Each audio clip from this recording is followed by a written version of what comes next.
In this episode, I'll be sharing 5 ways that you can prepare yourself for manifesting love. So let's get started. Hi, I'm Katie, and after many years as a struggling single mum, I transformed into a highly successful manifester with multiple businesses, better relationships, financial abundance, and way more peace, joy, and happiness in my life. Each week, I share the real secrets around how to manifest successfully, as well as the amazing and sometimes crazy lessons I've learned along the way, so that you can apply it all to your own manifesting, transforming your life from the inside out. This is That Manifesting Podcast. Welcome back to another episode of That Manifesting Podcast. It's lovely to have you here.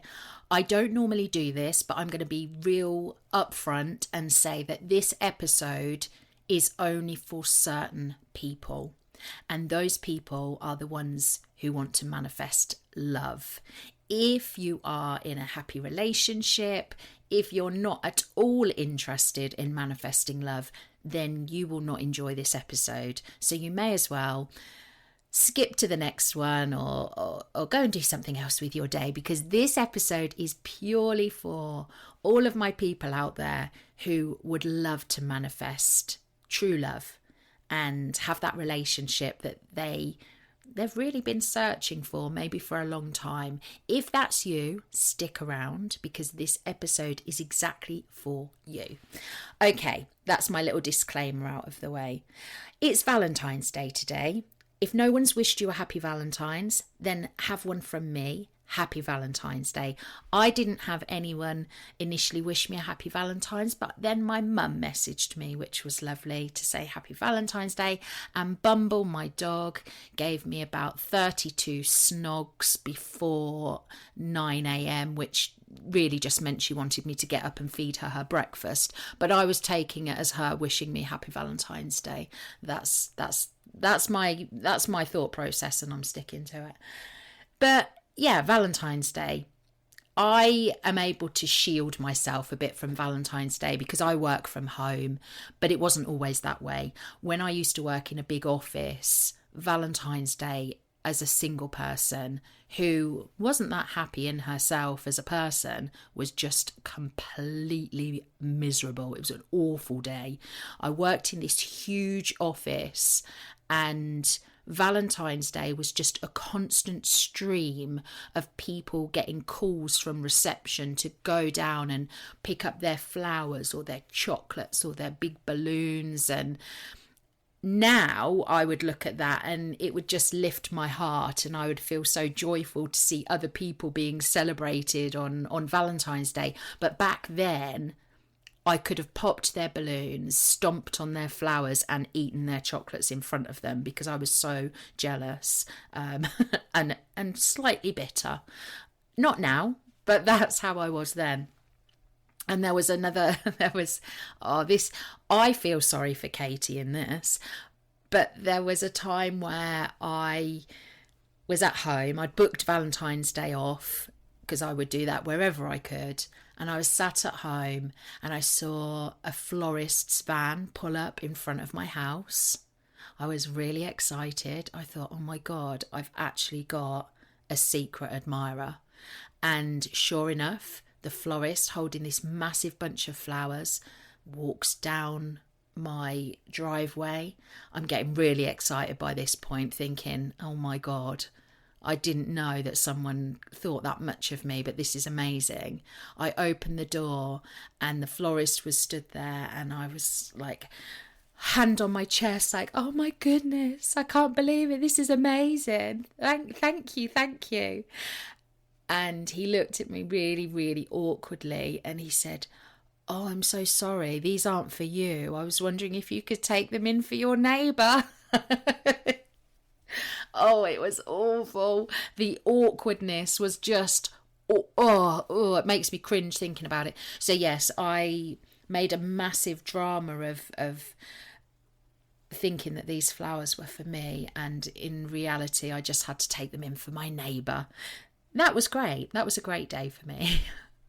Luckily, things have moved on for me since then, and I no longer have that I don't have any expectation that anyone's going to send me anything for Valentine's Day, because quite frankly, I'm really happy doing my own thing as a single person. But back in the day when I was desperate for a relationship, it was a tough day. Anyway, if you're finding it tough today, then I want you to know that life doesn't always have to be like this. You don't always have to feel that pang of loneliness when you think about being by yourself, not just on Valentine's Day, but for other occasions too. You know, it can come up at Christmas, it can come up at family gatherings, it can come up when you're going on a works do and you're allowed to bring partners and you don't have anyone to take. There are all of these times where you can feel that pang of loneliness, not just on Valentine's Day. But I get that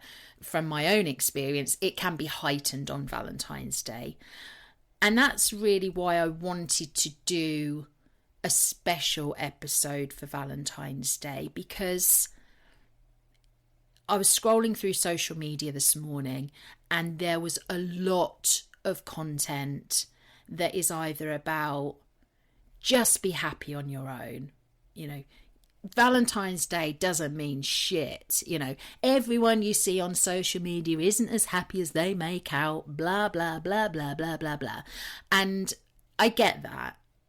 But it's not what you want to hear when you are alone on Valentine's Day. You don't want to hear like, oh, just be grateful that you can choose what you want to watch on the telly, or just be grateful that blah, blah, blah. And no, you don't want to hear that on Valentine's Day. I feel like it should be, for single people, a time where you can look forward and think, having a happy relationship is in my future. I just don't have it right now, but it will be in my future.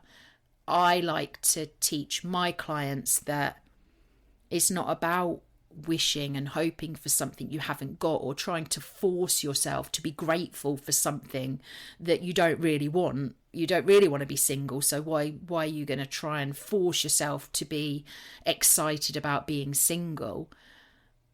But there is work that has to be done. If you want to manifest a relationship, despite what you may hear about manifesting, it's not about just sitting and waiting for Mr. or Mrs. Right to come your way. There's stuff that you have to do to prepare yourself for manifesting love. And that's what I wanted to dive into today. I'm going to share with you 5 ways to prepare yourself for manifesting love. So by the end of this episode, you'll just have some things that you can go away and do and feel like you're taking some sort of action towards manifesting the relationship that you really, really want. Okay, so the first one is to prepare yourself for manifesting love, you have to be clear on what you want. Now, if I ask 100 single people, tell me about your ideal partner, 9 times out of 10, most of them will go straight to looks. Oh, they have to be this height, or this colour hair, or this sort of physique. But that is not what we should be focusing on. When we're talking about clarity and manifesting a soulmate, it's not about who you want, but what you want. As in, what are the qualities and the shared values that you'll both have? Manifesting love is about focusing on the emotions that you want to feel, the experience you want to have, not the person. Okay, you could have somebody that meets your height requirement, they meet the looks that you want them to have, they meet all of those things, yet they're a complete arsehole. That's not what you want. You want someone that makes you feel a certain set of emotions. Now, I can't tell you what those emotions are. I can just tell you from my perspective, they would be things like, I want to feel safe. I want to feel secure. I want to feel loved, but I also want to love that person. I want to find them immensely attractive, but I also want them to find me immensely attractive. I want a balanced, mutual relationship. I want to feel excitement when I'm around them, but I also want them to feel that with me. I want to feel like I can support them, but I want them to support me. All of these things are what, for me, makes a beautiful relationship and a perfect relationship. But they have nothing to do with how somebody looks. And here's why it's not important. If you know exactly how you want to feel and what you want to experience in a relationship, and those things include feeling attracted to them, fancying them, all of that sexy stuff, then it doesn't matter what they look like, because you will find them appealing, because that's what you're trying to manifest, is the feelings of attraction. When you only focus on the looks of the person, then you're leaving all of the things about how they treat you, you're leaving all of that to the unknown, which is where you can be prone to being treated not very nicely. Focus on the feelings you want to have, the experiences you want to feel, all of those things, and everything else, the who they are, how tall they are, what they look like, doesn't matter, because ultimately you will be getting the relationship you want and you'll be feeling the way that you want with not an ick in sight. So be very clear on what you want, but not who you want. Number 2 is let go of the past. This might seem like a really obvious one, okay? But there is a difference between moving on from the past and letting go of the past. When you move on from the past, that will look like things that is usually a time-based thing. So if you've been split up with somebody for 2 years, you may feel like you've moved on from them because you don't look at their social media anymore, you're not interested in what they're doing, you don't really have those feelings of love for them anymore, so it feels like you've moved on. But that's very different to letting go of the past. When you let go of the past, you are freeing yourself of any subconscious limiting beliefs, belief patterns, behaviors that are linked to that old relationship. Okay, let me give you an example. If you were cheated on 5 years ago by somebody and that relationship ended, you went through the hurt, you went through all the pain, all of those feelings of, am I not worthy of being faithful? All of that stuff. Gradually you come through it and you move on from it. 5 years later, you don't love that person anymore. You don't want to be with them. But that doesn't mean you've actually let go of the past, because when you go on a date, you meet someone, maybe one of the questions you feel compelled to ask them is, have you ever cheated on somebody before? Now that could seem like a normal question to ask, but actually it could be rooted in the past, because it's being driven by a subconscious fear that you may be cheated on. And that's where I say there's a huge difference between moving on from the past and actually letting go of the past subconsciously. When you can let go subconsciously, then you're putting yourself in a better place to manifest the love that you want. Okay, so that's what you have to learn to do. You have to learn to distinguish the difference and learn to really let go of the past. The third one is about becoming the future you now. I feel like a bit of a broken record at this point. If you've listened to any of my previous episodes, you'll know exactly what I'm going to say. You are going to have to step into the identity now of the future you that already has that relationship. That might seem really tough because you think, how can I act like somebody who's in a happy relationship when I don't have a happy relationship? But there are ways to do it. And it's about making yourself as happy now as you want a new partner to make you. And this is things like dating yourself. So on a day like today, Valentine's Day, cook yourself a nice meal. Go and buy yourself a box of chocolates. Put a cool movie on the TV. Give yourself the evening off of housework. Show love to yourself. And show up as the person who knows that they deserve a good relationship, because ultimately they treat themselves really, really well. That is one way to become the future you now, who is in that happy relationship. Just doing what I used to do, sitting on the sofa on Valentine's Day, crying into your dairy milk whilst you watch a crime documentary, is not the way to become the future you now and manifest a happy relationship. You have to give yourself the love and be as happy with yourself as you would be with somebody else. There are lots of other ways you can do that, but those are just a couple of simple ways to get started. Okay. Number 4 is trust in timing. I see this so much with my one-to-one clients. Now, I have to say, every single one of my one-to-one clients who have wanted to manifest love have worked with me and manifested love. But here's the thing. For some of them, it took a month. For some, it took a year. There's really no definite timing. All of these tutorials that you'll see on social media that say, do this and you'll hear from your true love in 12 hours is bullshit. And it's just faddy, stupid techniques designed to get you to click and watch their posts and increase their following. It's vanity posts for that creator. It sounds harsh, but say it like it is. It's bullshit, okay? You have to trust in timing. If you decide today that you want to truly manifest somebody that deserves you and who deserves you and who you really want to be with, that person right now could be in another relationship. It might take them a year to go through the cycle that they need to go through to realise that that relationship's not for them.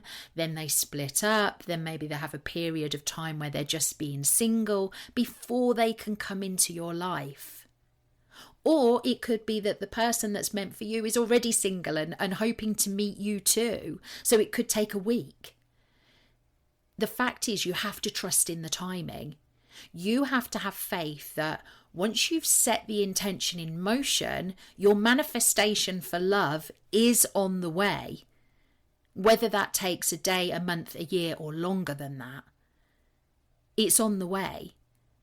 Your job is to show up as the person every single day who knows what they deserve and act accordingly.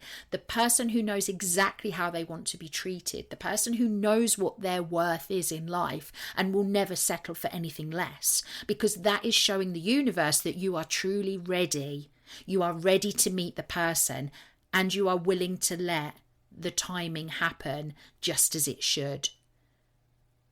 If you start today on your journey to manifesting love and it hasn't happened a year from now, you should still feel as enthusiastic about it as you do today. That's just the way it is.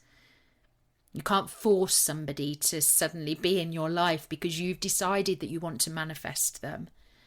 You have to just focus on you and trust in the timing and trust that they're coming to you. That sounded a bit lectury. I'm sorry about that, but it's such an important point. I really needed to get that across to you. So sorry for being all bossy boots. Okay, final one, number 5. Get outside your comfort zone. Now, I feel like I'm a fine one to talk here because I'm not so good with this one. Really not. But here's the thing. Your perfect partner isn't likely to just turn up on your doorstep and ask if they can take you out, unless, as I've said before, you want to date the Amazon delivery driver or the postman. If that's not on your radar, you've got to take some sort of action. that could feel like it's putting yourself outside your comfort zone. You've got to accept invites to go to places, even if you'd rather just stay curled up on the sofa. You've got to do new things. Not with the expectation that you'll meet somebody, but just because you're broadening your opportunity to get out into the world and meet somebody else. I don't do that as much as I should do, and I've spoken to you before about I should be taking myself out for dinner. I still haven't done it. I will do it. I was at a meal with some close friends a couple of weeks ago, and one of my best friends threatened to go and sit at another table so that I would be forced to eat alone. She was only joking, but even the thought of that made me feel a little bit tingly and weird and horrible and slightly sick.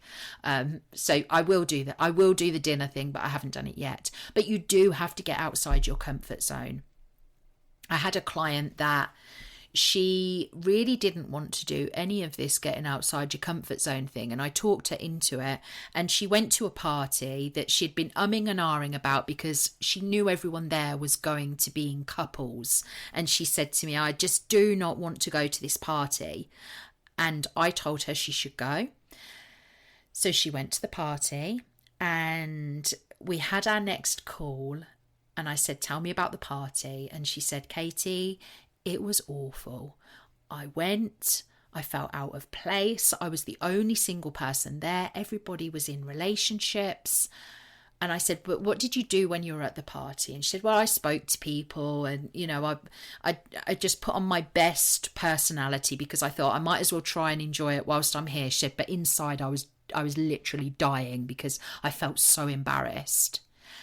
And we talked all of that through, and that was the end of that session. And I heard from her a few days later, and someone who she'd been speaking to at the party had got in touch with her and said, I absolutely loved how confident you were. Just showing up on your own was amazing, and I've got somebody that I would love to set you up with because I think you'd get on so well. And she ended up going on several dates with this person. In the end, he wasn't her perfect person, but that was besides the point. The fact is, she put herself outside of her comfort zone, and that enabled her to meet somebody new. Through the course of those dates, she bolstered her confidence and she felt even better. And she went on to then start doing more and more of these dates where she was being set up by people. And now she's in a beautiful, happy relationship.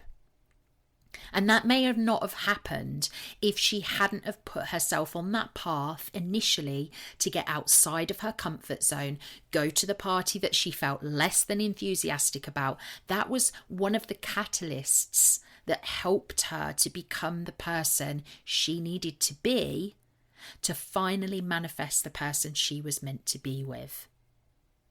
That's the power of getting outside your comfort zone. It not only gives you new experiences, but it also helps you step into that future identity right now. Those are your 5 things. That is all the 5 things that I wanted to share with you about how to prepare yourself for manifesting love. Okay? Imagine being confident on dates and no longer feeling like you're not good enough, or that you'll never meet someone that you like who also likes you in return. Imagine not feeling that pang of loneliness anymore when you're on your own, when you see your friends doing fun things with their partners, wondering why it's never you who meets someone amazing. And imagine really truly knowing your worth and confidently never settling for less than you deserve. That's the power of evolving your identity, of truly letting the past go, moving on, believing what's possible for you in the future. If you've been listening to this, you might still be wondering, okay, you've given me these 5 tips, but how do you really do that? How do you evolve your identity and believe what's possible for you, even while you're still single? And it's something that I help my one-to-one clients with all of the time. and they are all now manifesting amazing dates, relationships, all of that stuff. So I've decided to package everything that I've taught them together into one program called Create Love. And Create Love is designed to help single people, solo parents and lone empty nesters to finally let go of the past, move on, evolve their identity and believe what's possible so that they can manifest true love. Because I teach my clients that building a great relationship actually starts way before they even meet someone. You know, too many single people only believe that they'll be happy when they manifest the one, when in actual fact, it's the other way round. They'll only manifest the one when they're happy. And that happiness lies in their sense of self, who they believe they are and what they're capable of manifesting, which is their identity. So this new Create Love program will help you step into that future version of you now, the version of your identity who already has what you want, without using any of those stupid fad manifesting techniques that you see online that just don't work. I'll be teaching you how to rewire your subconscious mind through a new and aligned identity so that you can leave your past behind, feel confident and happy in who you are, and actually know your worth, because that's how you manifest the relationship that you deserve. This new program is launching on the 4th of March. I'm super excited about it, and you can get yourselves added to the wait list now, because there is going to be some very special offers for the people that get added to the wait list. So the way to do that is you can head over to the webpage, and that webpage, I'm just getting the details. I'm gonna look at me. I'm working on the fly here. The website is themanifestingmindset.co.uk, and then it's /create love waitlist /. I have left a link in the show notes, or you can go to any of my social media platforms, click the link in the bio and just click the top link, and you can register on the wait list, and you will be the first to hear all about the details of this, what will be an epic program for anyone who wants to manifest love. If you don't want to manifest love and you listen to this whole episode, this is not the program for you. This is only for people who genuinely want to know how to manifest love in their lives. I'm taking everything I've learned over the last 10 years for myself, everything I've taught my clients, and I'm bundling it all up into one program that's really designed to have me by your side, showing you the way and helping you to find that perfect person for you. So get yourself added to the wait list, and I hope to see you on the inside of the program when it finally launches. So that's it for today's episode. Thank you so much for joining me. If you've enjoyed listening, I'd be so grateful if you'd subscribe and leave a review, because it really does help me to reach more people. I've left some links in the show notes so you can connect with me, or you can grab one of my manifesting resources. Until next week, sending you lots of love, light, and manifesting vibes.